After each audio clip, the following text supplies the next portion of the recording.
মোমবাতি, মানে আউটকামটা এখনো ফুল ভাবে আমি দেখাতে পারবো না, তবে এরকম ভাবে। তাহলে করতে গেলে কি কি লাগে আজকে আগে ভিডিওটা বলি।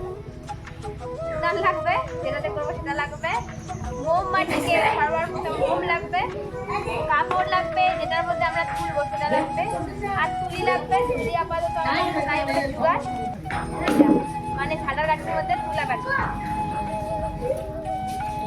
তাহলে মোমবাতিকে আপাতত আমাদের কাছে শিখবো বলে এই মোমই আপাতত ব্যবহার হচ্ছে। এগুলো সুতা শিখতে হয়ে যাবে।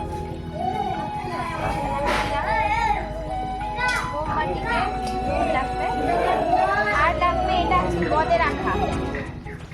এটা লাগবে কি লাগবে না শিওর না, যতদূর আমি জানি লাগতে পারে, অল্প দিব। রেশিও এই মোমে বেশি থাকবে আর গদে রাখার কম থাকবে।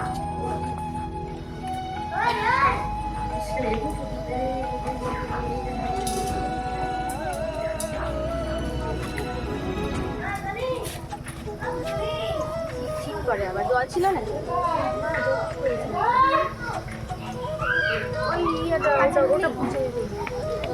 ওইটা করছে না। একটা বড় দেখে পাটকাঠি নিয়ে আসো, সুতো যত পাটকাঠি, শক্ত পাটকাঠি। এটা ভাজা হয়ে যাচ্ছে তো, বলছি না, তাই তো।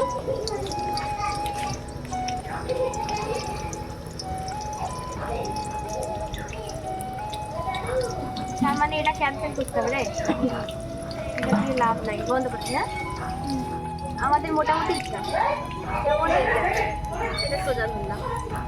এরকম আমরা হচ্ছে প্রত্যেকটা বড় কাপড়ে, একটা কাপড়ে বিভিন্ন রকমের প্রিন্ট করবো, সেটাও হবে। আমরা যেহেতু এতজন সবার একটা একটা করে প্রিন্ট হবে, সেহেতু আমরা বিভিন্ন রকমের প্রিন্ট করছি।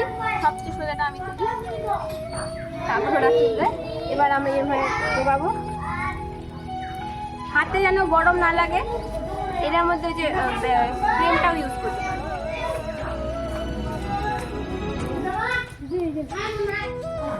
রাখো বাবা, যেইটা করবো এবার এটা কিন্তু হয়, আবার এই শুধু এটাও হবে। তো আগে তোমরা সোজাটা শেখো।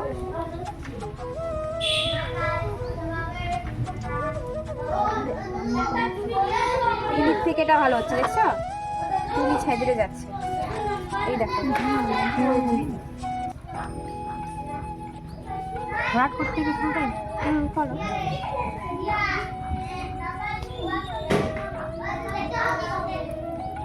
হচ্ছে তো, টাইম দেখাচ্ছে তো। পেছন দিক দেখতে হবে এরকম। হ্যাঁ, পেছন দিক দেখবো কিন্তু যাতে রং যায়, নাহলে কিন্তু পেছন দিকে রং আসবে না, তখন একদিকে প্রিন্ট হয়ে যাবে।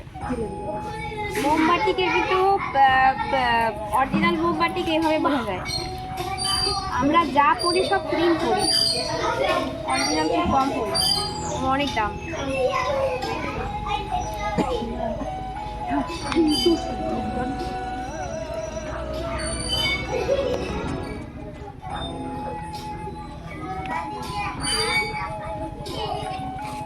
এই যে এই জিনিসটা যখন আমি তুলবো, তখন আমি এখানে একটা হালকা ছোট আউটলাইন ছাড়লাম, যাতে এখানে একটু রং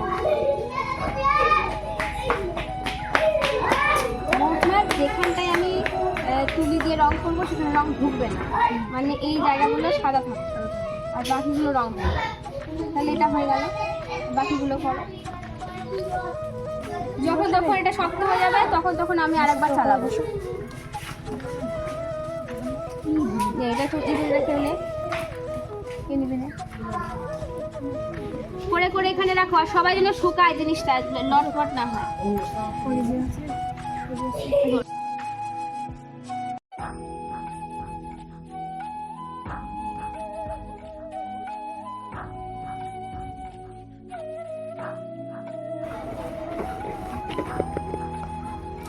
One, two, three.